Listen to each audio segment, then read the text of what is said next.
Welcome to education first academy. Dear, आज हम exercise 8.2 solve करने वाले हैं, लेकिन सॉल्यूशन स्टार्ट करने से पहले मैं आपको एक चीज बता दूं कि अगर वीडियो आपने लास्ट तक देखी तो आपको एक नई प्रॉब्लम सॉल्विंग टेक्निक, एक नया अप्रोच सीखने को मिलेगा। बिकॉज मैं अपने सॉल्यूशन में वो हर छोटी छोटी बातें कवर करने की कोशिश करता हूँ जो अमूमन एक टीचर उस चीज को अवॉइड कर देता है। ठीक है सर। और लास्ट में एक चीज आपसे और रिक्वेस्ट करनी है कि सर अगर आपको वीडियो पसंद आता है तो वीडियो को लाइक करनी है, चैनल को सब्सक्राइब करना है और अपने दोस्तों के साथ इसको शेयर भी करना है। ठीक है सर जी। चलिए अब हम एक्सरसाइज 8.2 के क्वेश्चंस को पहले हम ब्रॉडली देख लें कि इस एक्सरसाइज 8.2 के अंदर प्रॉब्लम्स हैं कितने तरीके के और उनको अप्रोच हम कैसे करें, हम सबसे पहले ये देखते हैं। तो सर जी, एक्सरसाइज 8.2 जो है उसके प्रॉब्लम्स जो हैं वो किस तरीके के हैं पहले हम वो देख लेते हैं। तो सबसे पहली जो टाइप्स है कि आपको क्या करेगा कि आपको एक एक्सप्रेशन दिया रहेगा, जैसे मान लो कि साइन 60 कॉस 30 फिर sign 30 cos 60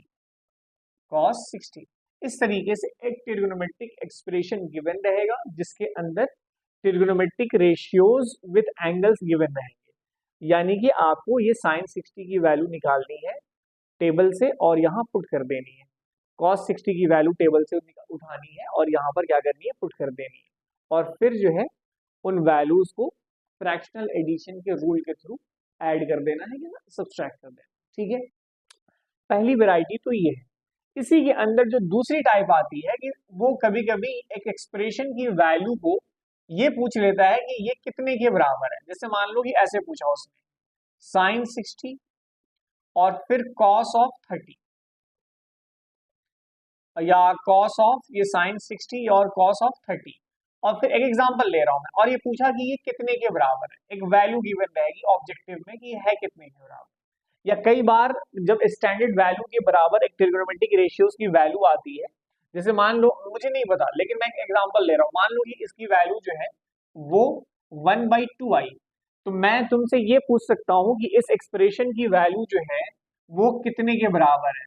sign 60, sine 30, tan 30 etcetera.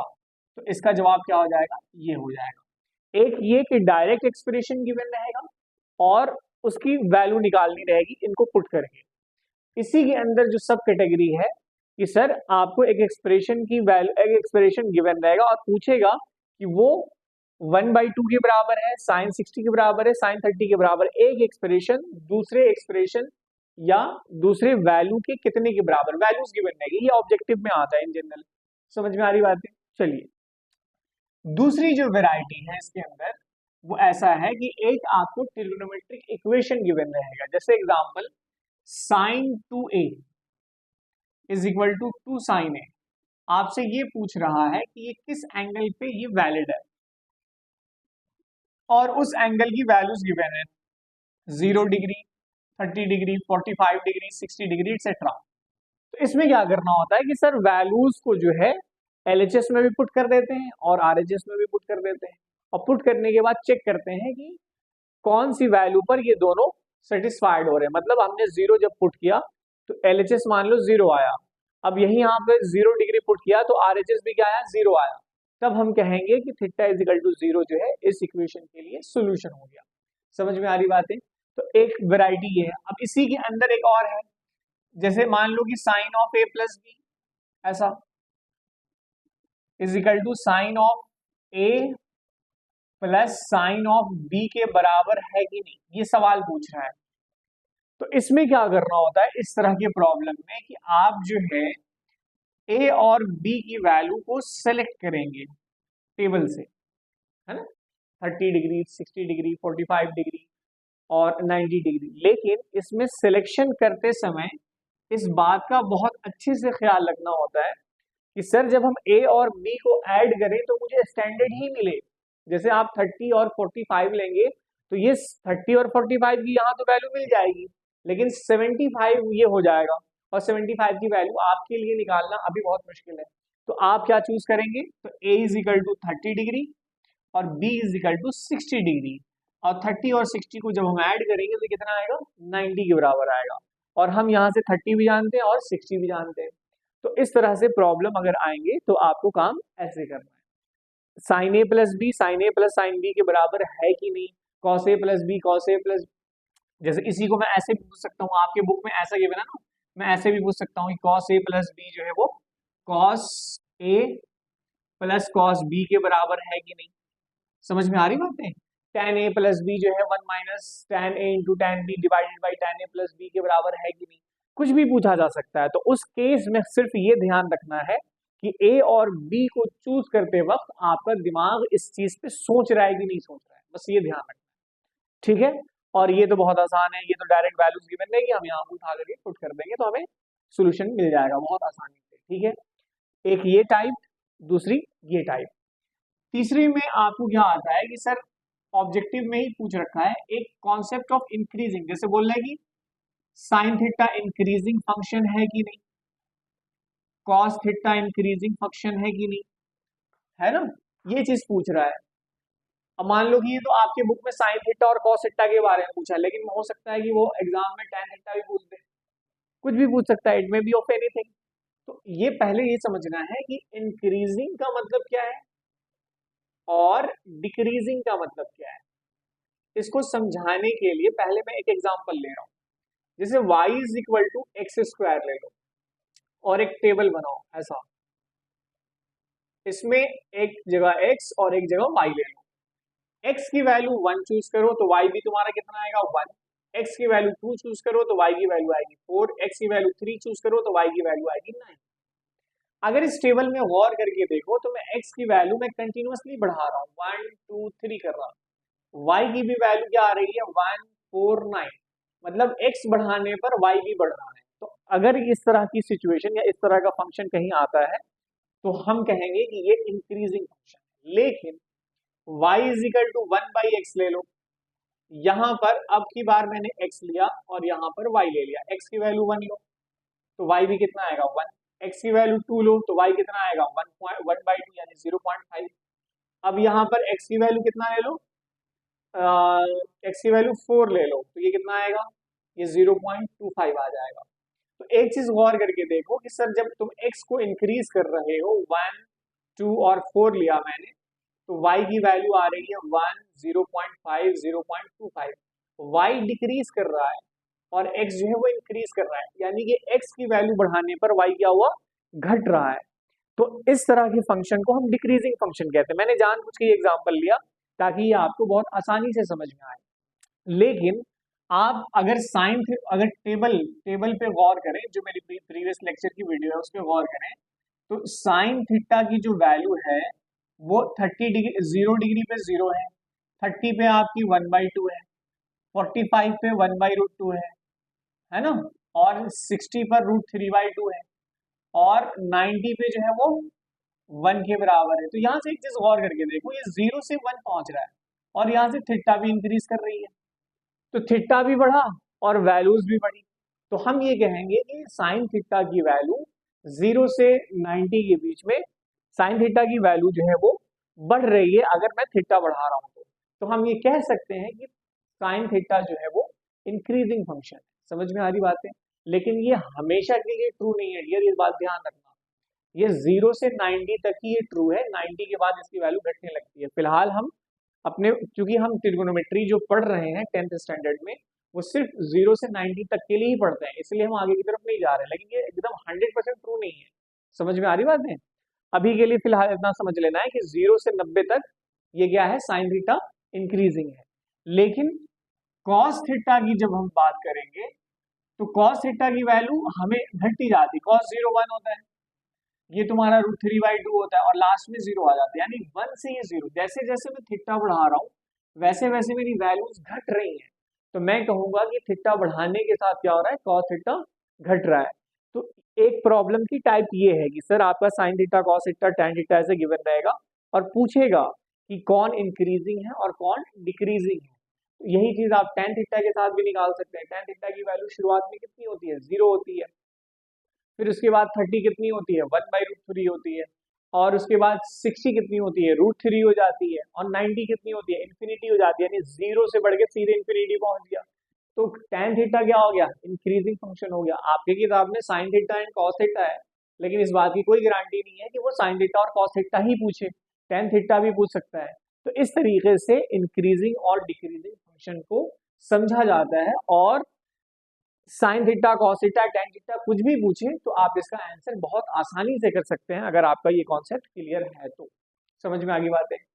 और लास्ट में एक वैरायटी और है, डायरेक्ट वैल्यू बेस्ड क्वेश्चन आते हैं। वैल्यू बेस्ड क्वेश्चन क्या है सर, वो ये है कि सर जी आपका डायरेक्ट पूछा हुआ है कि कॉट ए की वैल्यू कितनी, cot A is equal to not defined when A is equal to 0। इस तरीके से डायरेक्ट एंगल्स और वैल्यू के बीच में रिलेशन पूछता है कि ये वाली चीज पॉसिबल है कि नहीं, या साइन थीटा कॉस थीटा कब इक्वल होंगे। तो इस तरीके से वैल्यू बेस्ड क्वेश्चन एंगल्स और ट्रिग्नोमेट्रिक रेशियोज के जो रिलेशन है कि मतलब साइन थीटा, साइन 60 की वैल्यू कितनी होगी, कॉस 60 की वैल्यू कितनी होगी, या फिर साइन साइन साइन और कॉस आपस में बराबर कब होंगे। तो इस तरीके से वैल्यू बेस्ड क्वेश्चन भी आपके बुक में एक दो दिए हुए हैं। तो ब्रॉडली अगर हम देखें तो हमारा पूरा एक्सरसाइज यहाँ पर भी जो है मेनली 4 पार्ट्स में डिवाइडेड है। इसकी इसकी तादाद जो है वो ज्यादा है, ये सिर्फ 2 क्वेश्चंस हैं, लेकिन कॉन्सेप्ट याद रहे, ये बहुत समझने वाली चीज है कि हम इसमें अप्रोच कैसे करेंगे। इसके ऊपर 2 क्वेश्चन है, ये भी दो या 3 है, और वो 1 या 2 वो नहीं है। तो हम अपने पूरे एक्सरसाइज के कॉन्सेप्ट को समराइज कर लिए कि हमें काम कैसे करना है, हमें अप्रोच क्या लेना है, कि जब प्रॉब्लम देखने के बाद हमें ये सोचना ना पड़े कि हमें काम कैसे करना है। नहीं तो फिर आपसे एग्जाम में क्वेश्चन नहीं बनेंगे। समझ में आ रही बात है। ठीक है सर, चलिए इसको नोट डाउन कर लीजिए, फिर हम इसके क्वेश्चन नंबर 1 से शुरू करते हैं। ठीक है, चलिए चलिए सर, एक्सरसाइज 8.2 का अब क्वेश्चन नंबर 1 देखते हैं। वैसे क्वेश्चन नंबर 1 के अंदर 5 सब कैटेगरी है, मतलब क्वेश्चन नंबर 1 के अंदर 5 क्वेश्चन है। तो पहला क्वेश्चन क्या कह रहा है सर, कह रहा है कि evaluate sine of sine 60 into cos of 30 plus sine of 30 into cos 60। इसकी वैल्यू को इवेलुएट करना है। टेबल से हम ये जानते हैं कि सर जी साइन 60 की जो वैल्यू होती है वो √3/2 होती है, और कॉस 30 की भी वैल्यू जो होती है वो √3/2 होती है, प्लस साइन 30 1/2 और कॉस 60 भी 1/2। देखिए मैं आपको एकदम बेसिक से बता रहा हूं, अगर हमने बेसिक्स में ये चीज पढ़ रखी है तब तो कोई बात नहीं। दो रेशनल नंबर का जब मल्टीप्लिकेशन करते हैं तो न्यूमरेटर को न्यूमरेटर के साथ मल्टीप्लाई करते हैं और डिनोमिनेटर को डिनोमिनेटर के साथ मल्टीप्लाई करते हैं, तो ये हो जाता है AC डिवाइडेड बाई BD। एक कॉन्सेप्ट तो आप ये समझ लो। दूसरा, अगर दो irrational number same irrational number आपस में मल्टीप्लाई होंगे तो वो रूट कैंसल आउट हो जाता है। समझ में आ रही बात है। और तीसरी चीज कि अगर हमारा एडिशन के अंदर अगर जैसे मान लीजिए कि A/C है और B/B/C है, तो जब डिनोमिनेटर सेम रहता है तो यहां पर एक कॉमन C उतार देते हैं और दोनों को इस साइन के हिसाब से ऐड या सब्सट्रैक्ट कर देते हैं। तो ये आपका कॉन्सेप्ट है बेसिक, जो मैं यहाँ इस्तेमाल करने वाला हूँ। यहाँ पर क्या है सर, दो P/Q के फॉर्म में नंबर है, ऊपर वाले नंबर आपस में इस तरीके से मल्टीप्लाई होंगे, तो ये √3 मल्टीप्लाई होकर के 3 हो जाएगा और 2 मल्टीप्लाई होकर के 4 हो जाएगा, प्लस ऊपर 1 1 नीचे 2 2, तो ये नीचे 1/4 हो जाएगा, नीचे कितना आया 4, और ऊपर जो है 3 + 1 डायरेक्टली ऐड हो जाएगा, तो ये कितना आएगा 4/4, और इसकी वैल्यू कितनी हो जाएगी 1। और यही आपका क्या है सर जी, आंसर है। इसको नोट डाउन कर लीजिए और हम 1 का 2 देखते हैं। चलिए सर, क्वेश्चन नंबर फर्स्ट का सेकंड देखते हैं। क्वेश्चन नंबर फर्स्ट का सेकंड क्या कहता है? क्वेश्चन नंबर फर्स्ट का सेकंड, इसमें भी वैल्यू निकालनी है। किसकी निकालनी है सर? ये आपको ट्रिग्नोमेट्रिक एक्सप्रेशन गिवन है, 2 tan square 45 plus cos square 30 minus sine square 60। Sir ji आपको वैल्यू अगर याद होगी तो tan 45 की वैल्यू कितनी होती है? 1 होती है, तो ये 1 स्क्वायर प्लस कॉस 30 कितना होता है बेटा? √3/2 का whole square minus sine square 60 भी कितनी होती है? ये भी √3/2 का होल स्क्वायर। देखो ये प्लस है और ये माइनस है, ये दोनों एक दूसरे को क्या कर देंगे? Cancel out. तो आपका आंसर क्या आ जाएगा? 2 आ जाएगा। लेकिन आपको यहाँ पर हो सकता है थोड़ी सी कंफ्यूजन अराइज हो रही हो कि सर साइन कॉस स्क्वायर 30 को हम कॉस 30 का होल स्क्वायर लिखेंगे, है ना? तो यहाँ पर मैं आपको एक चीज वाजे कर दूं कि सर साइन थीटा का होल स्क्वायर को हम साइन स्क्वायर थीटा लिखते हैं, कॉस ऑफ थीटा के होल स्क्वायर को कॉस स्क्वायर थीटा लिखते हैं। इसी तरीके से सिमिलरली tan थीटा के होल स्क्वायर को हम tan स्क्वायर थीटा भी लिखते हैं। ठीक है, तो इन जनरल ये हम इस्तेमाल करते हैं, इसीलिए हमने कॉस स्क्वायर थीटा की जगह पे कॉस स्क्वायर 30 की जगह पे मैंने कॉस 30 की वैल्यू पहले पुट की और फिर उस पूरे वैल्यू के ऊपर हमने क्या कर दिया? स्क्वायर कर दिया। ठीक है सर, आई होप कि आपको ये सोल्यूशन समझ में आया होगा। मैक्सिमम ये 1 मार्क से 2 मार्क्स के बीच में आ सकता है। 2 मार्क्स का तो मुझे नहीं लगता कि 2 मार्क्स में पूछेगा, ये 1 मार्क का ही क्वेश्चन समझ लीजिए। ठीक है सर, इसको नोट डाउन कीजिए। चलिए सर क्वेश्चन नंबर 1 का 4 देखते हैं। क्वेश्चन नंबर 1 का 4 क्या कहता है सर? एक एक्सप्रेशन गिवन है, ट्रिग्नोमेट्रिक एक्सप्रेशन। क्या है सर उसमें? तो sine of 30 plus tan of 45 minus cosec of 60 degree, ये सब डिग्री है, divided by sec of 30 cos of 60 plus cot of 45 degree. इसकी वैल्यू बतानी है इसको, है ना? इसकी वैल्यू को बतानी है। चलिए कुछ नहीं, सबसे पहले आप क्या करें, यहाँ पर वैल्यूज लिख लीजिए ताकि आपको आसानी हो वैल्यू पुटिंग में। साइन 30 कितने के बराबर होता है सर जी? साइन 30 कितने के बराबर? 1/2 के बराबर। tan 45 1 के बराबर। कॉसेक 60 कह रहा है, तो साइन 60 कितना होता है? √3/2, तो ये जस्ट उसका उल्टा हो जाएगा, 2/√3। फिर उसके बाद सेक 30, तो सेक किसका उल्टा होता है? कॉस का, तो कॉस कितना होता है? कॉस 30 √3/2, तो ये भी कितना हो जाएगा? उल्टा, 2/√3। फिर उसके बाद कॉस 60 कितना? 1/2 और कॉट 45 कितना? 1। ये वैल्यू हम लिख लिए। यहां पर हम पुट करना शुरू करते हैं।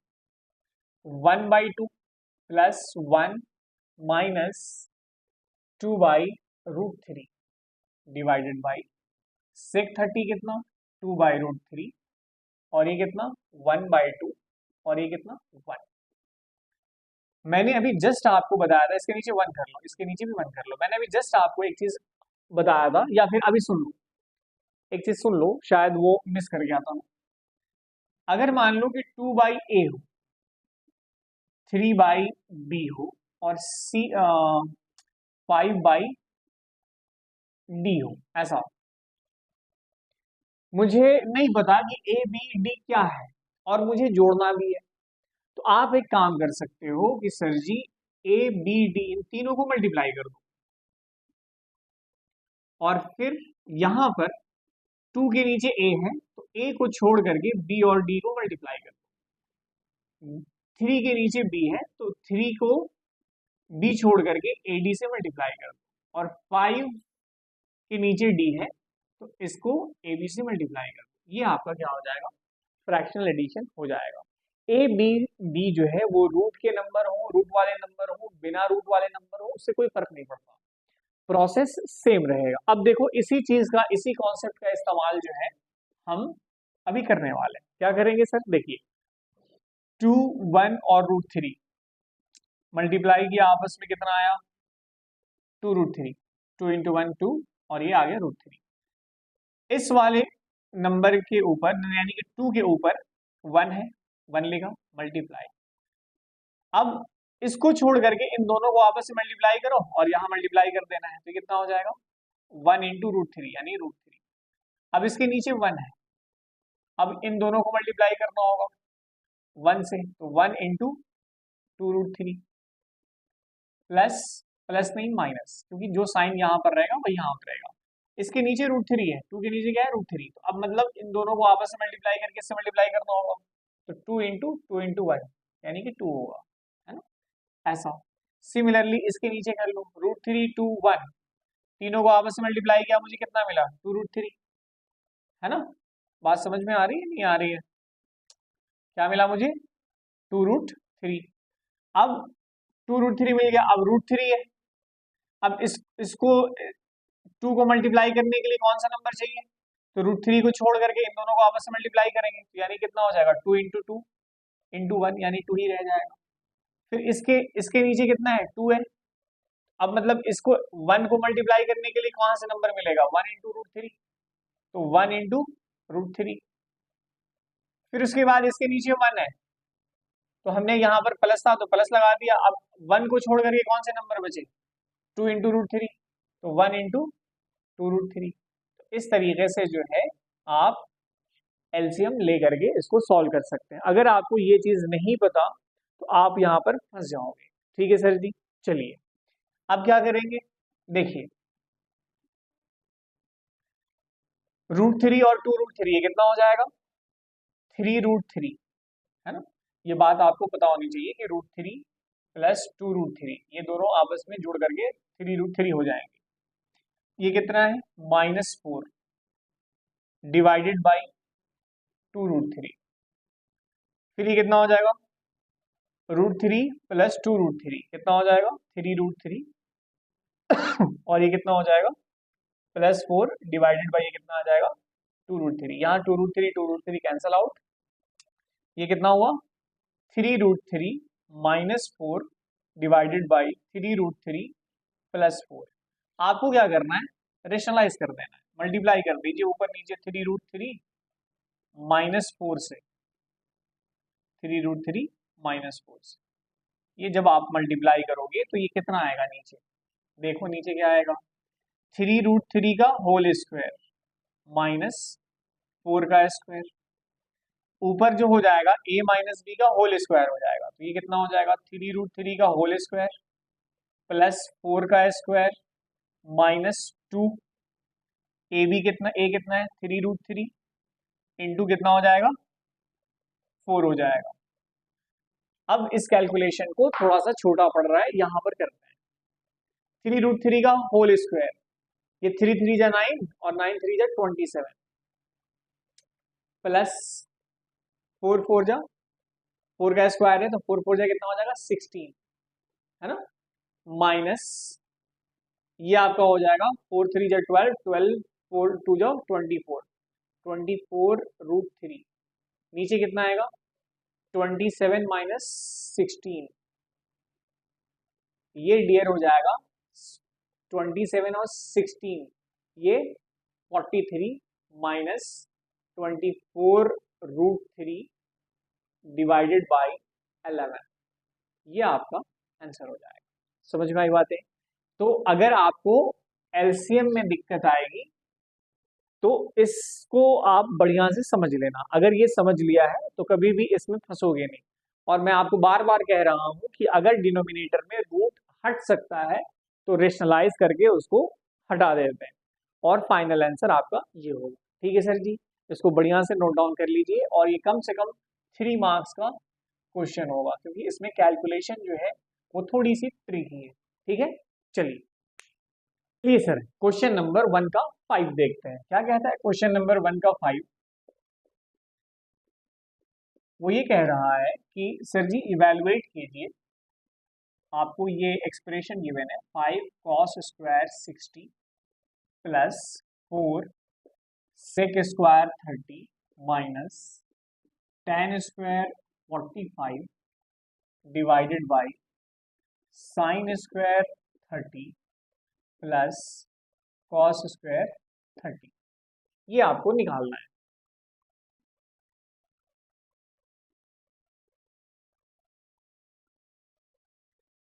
ठीक है सर जी, चलिए अब डायरेक्ट वैल्यूज पुट कीजिए।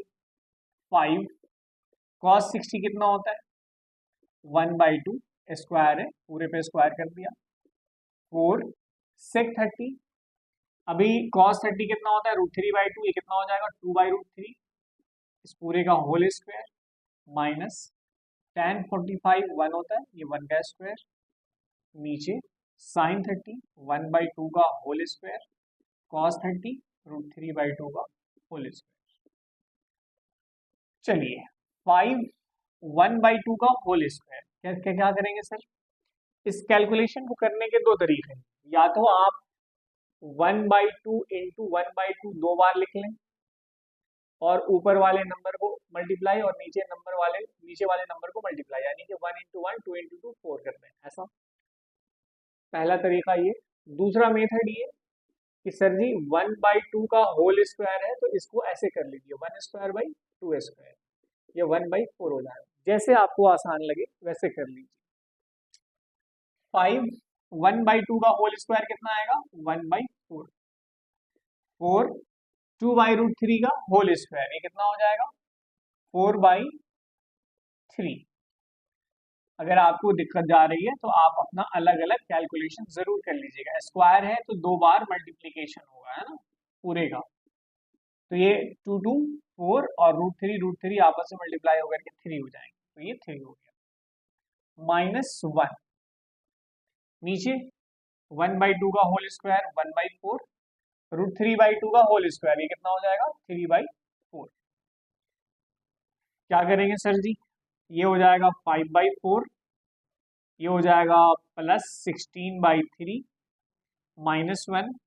अब देखो यहाँ पर गौर करके देखो, दोनों का डिनोमिनेटर कितना है 4 है, तो 4 हमने रहने दिया और 1 + 3 ये कितना हो जाएगा 4 हो जाएगा।